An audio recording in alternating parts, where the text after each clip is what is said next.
And everybody, welcome to Odyssey Fit. I am Coach Spade. I want to thank you all for joining us. Today's episode is going to be powered by Raise Energy. You can head over to repsports.com and use code Odyssey Fit to save a little money. Actually, if you use it the next 3 days, you can get yourself a free Raise Energy sample pack to get you started. Also, make sure you check out my other podcast, Horrortopia. It hasn't quite taken off yet. We're still building that one, but that's all about the horror genre and the world and things like that. We have some really cool guests coming on for that one. But for today, in this Veterans podcast, which I love doing because this is my baby, today I have Bernie from Guitars for Vets. He's the Director of Operations.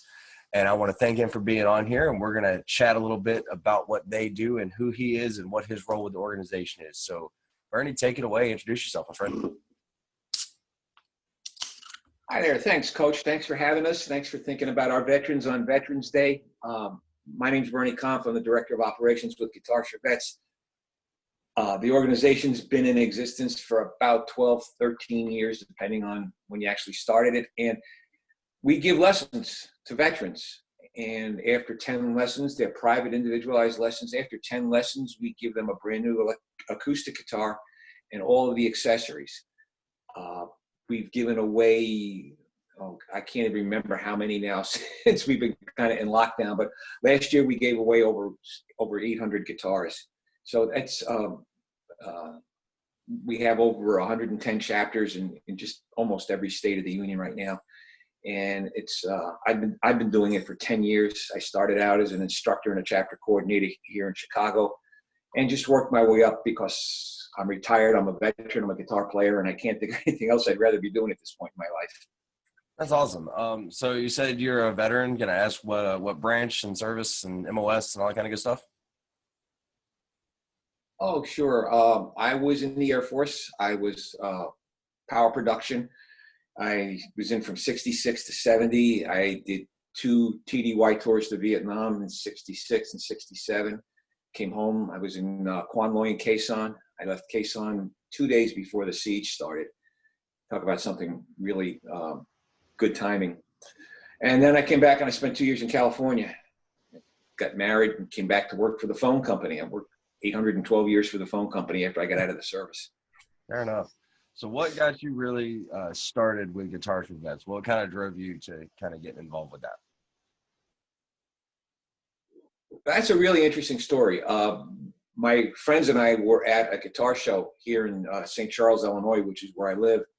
And we came across a booth that our co-founder, Patrick, had set up.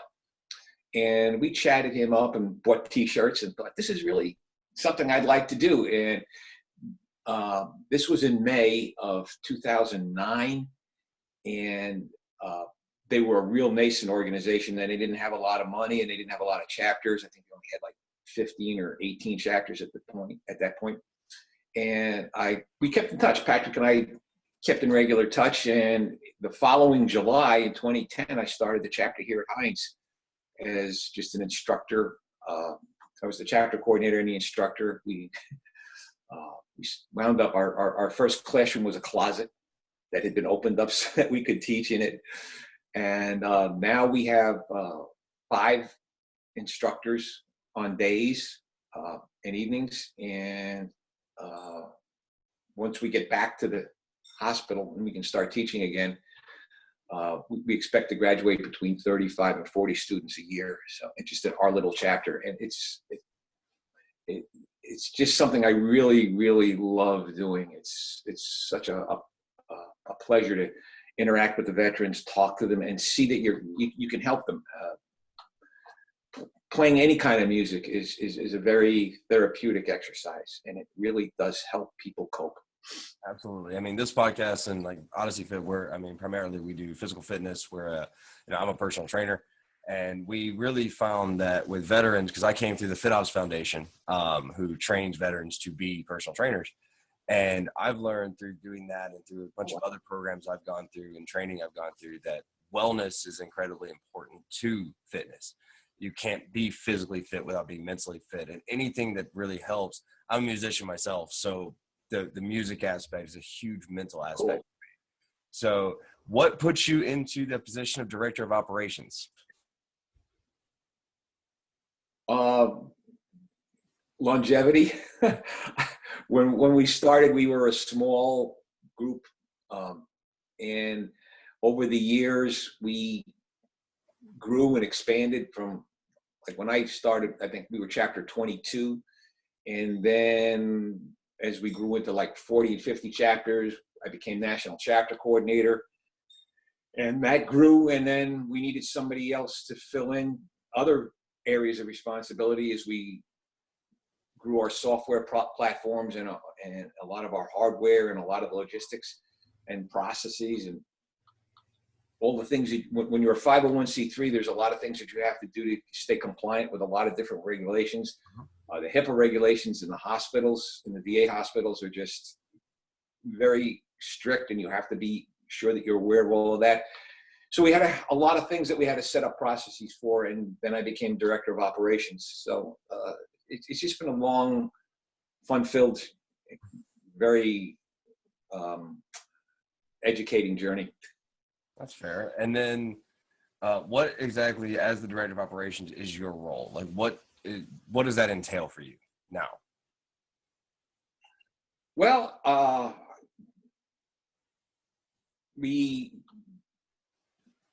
migrated all our email. We got all of our emails into one place. We got all of our data into one place, and we had to change where that was. So part of my role was to go find out what were the appropriate platforms for that, and how to migrate the disparate repositories for data that we had when I started with the organization, and get all of those organized into one place, and then make sure that was the right place, and then maybe move it into someplace else that we had to do.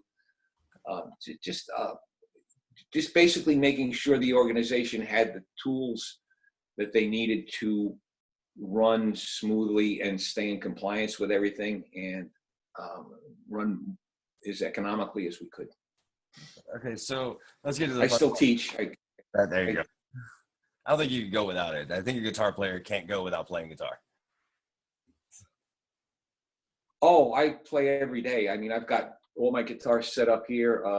In fact, some of the friends that I used to play with on a regular basis, we're now using an online app to try and virtually jam without latency, which is always a challenge. But and the organization is working on an effort to work and set up virtual lessons with the veterans. All VA facilities are not equipped to do that. So that's been a challenge for the people who are running that piece of it. And but we're getting there, and hopefully we're looking to get back either June or July to start teaching again in person. But you're right, I get up at night, like 12, 1 o'clock in the morning, and I'll start playing. It just, drives my family crazy, but it's, you got to do what you got to do when you can do it. It's the music that keeps me sane. Oh, absolutely. So where did the Guitars for Vets idea come from? If you know back there, I know you joined after it already started, but where did the whole thing come from? Yeah.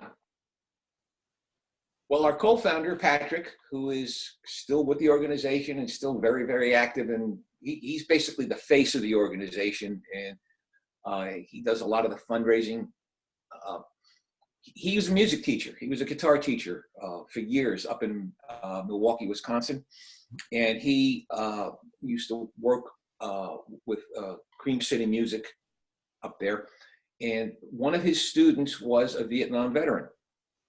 And they noticed the benefit that this veteran he got when he started to play the guitar, and they both noticed how it helped him deal with his PTSD. Now, you have to recall that 10 years ago, 12 years ago, PTSD for Vietnam era vets was not a certifiable problem.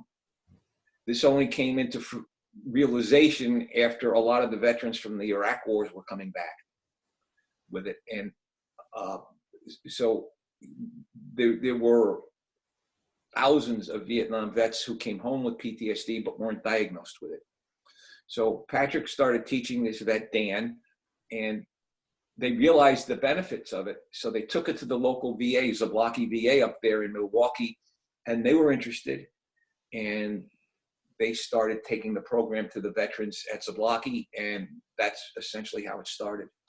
That's fantastic. So all the no, go ahead.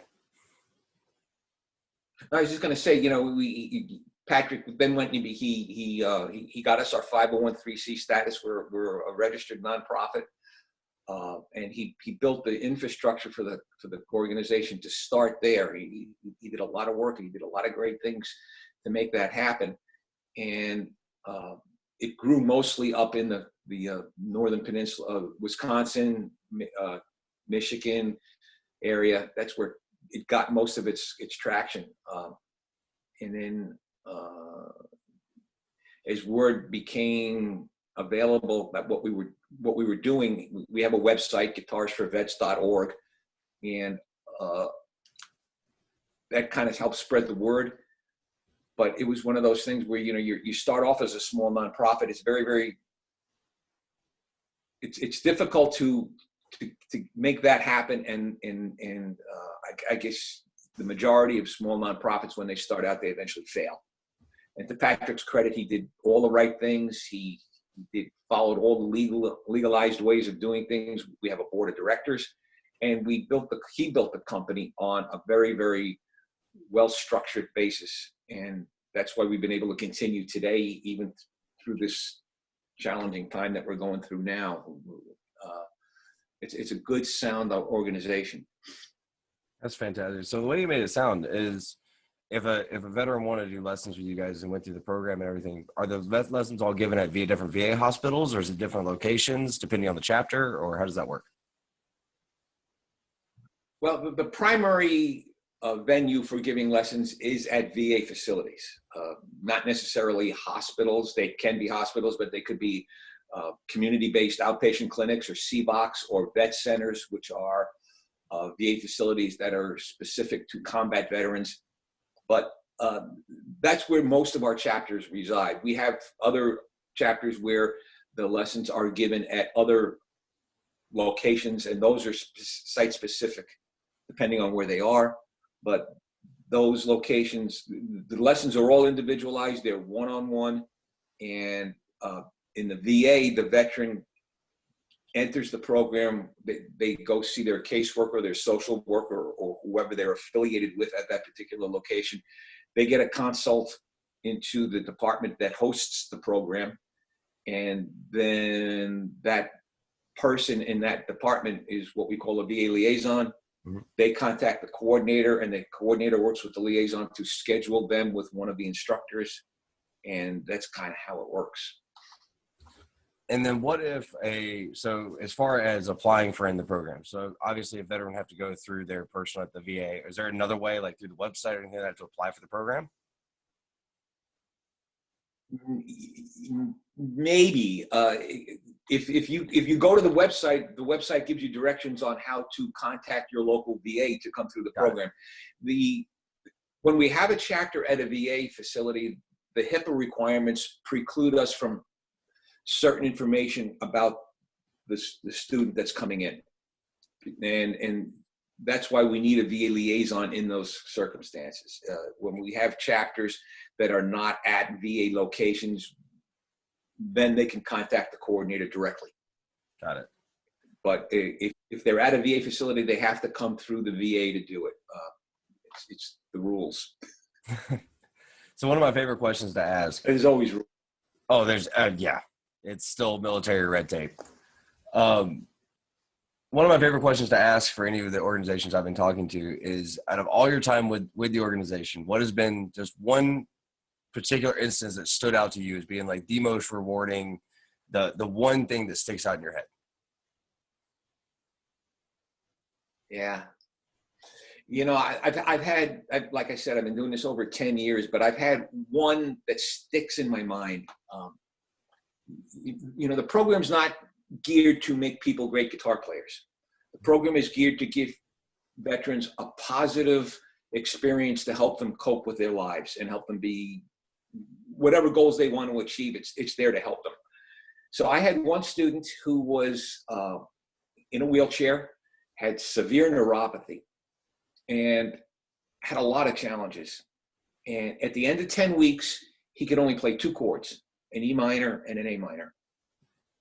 And during his last lesson, gave him his graduate guitar, and he sat there and he just played those 2 chords, and I riffed with those 2 chords. We did that for the last half hour of the lesson. We both had tears in our eyes. He was so happy.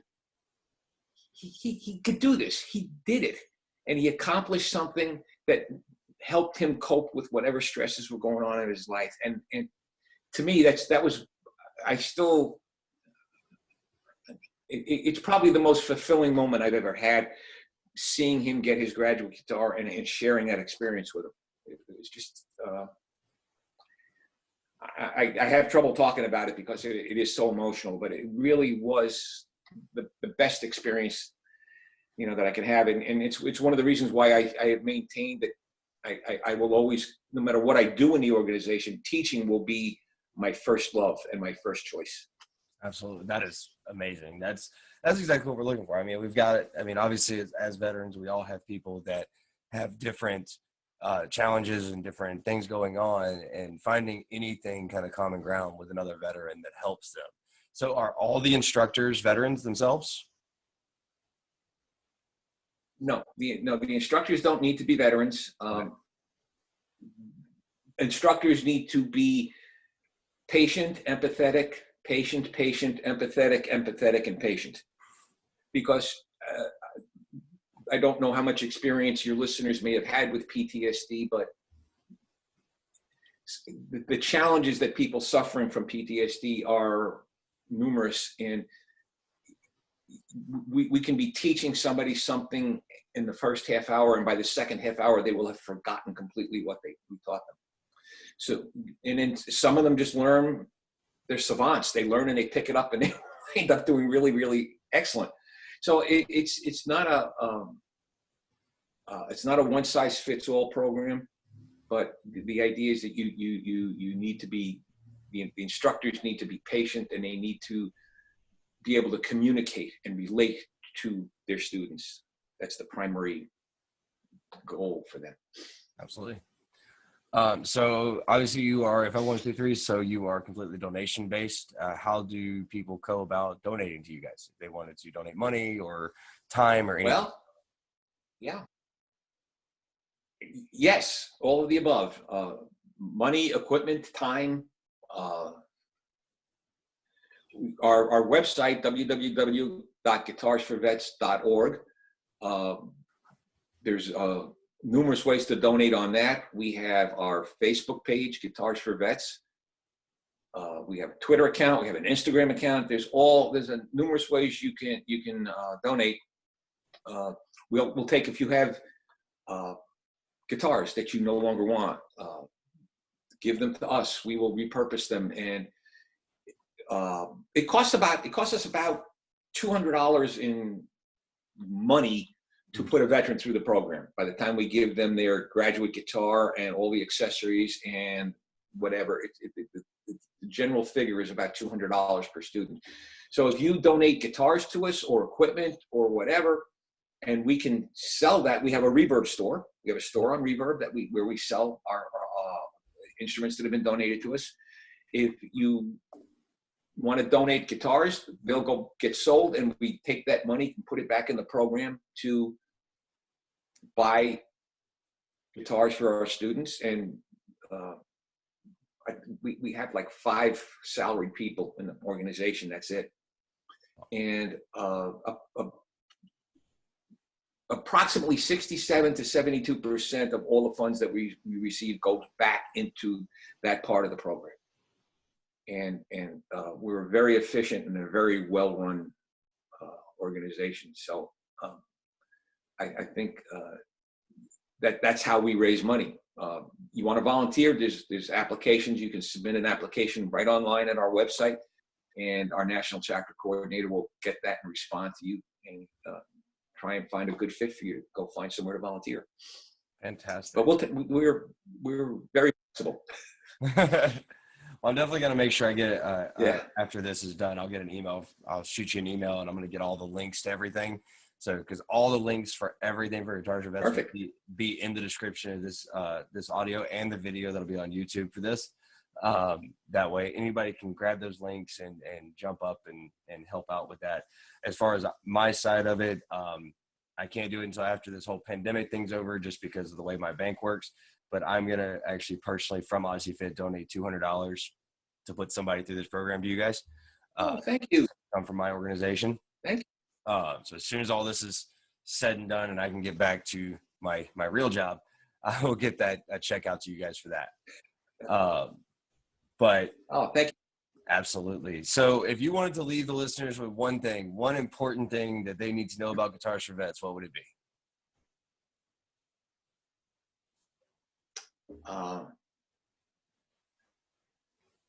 The program works. It helps. And if you have anything that you can spare in terms of time, equipment, money, it's a good organization to donate to. Like I said, I can't think of anything I'd rather be doing in my life right now than this. This is it's very dear to me for a whole lot of reasons. One of the things I didn't mention earlier was that if anybody in your family has a collection of guitars and they want to bequeath that to somebody upon their passing, think of us. We will gladly help you put those instruments to good use and whatever. But the thing that comes to mind with Guitars for Vets, and people say, well, what's the one thing you can say?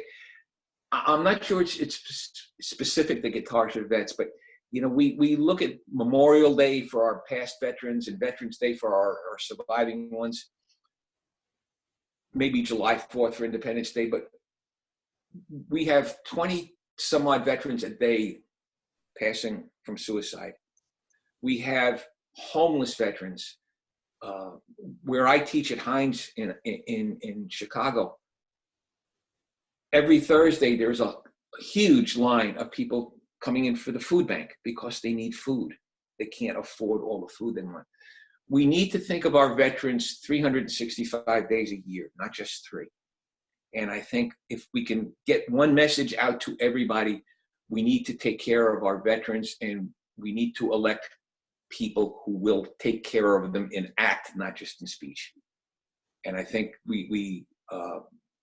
that's, to me, that would be the message. 365 days a year, our veterans need us to help them.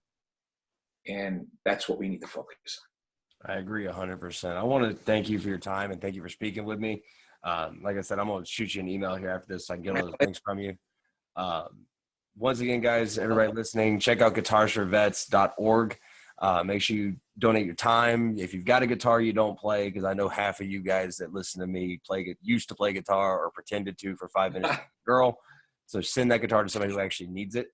And if you do want a guitar, you can also jump on their Reverb store, and all these links will be in the description of this. Please, please, please check these guys out. This is one of my favorite organizations. I actually know a couple people that have applied. They're waiting to start the program as soon as all this coronavirus stuff is over with. So thank you again, Bernie, for talking with me, and I'll get you that email out here in about 5 minutes. Thank you, Coach. It's been a pleasure. Yes, sir. Have a good day. You too.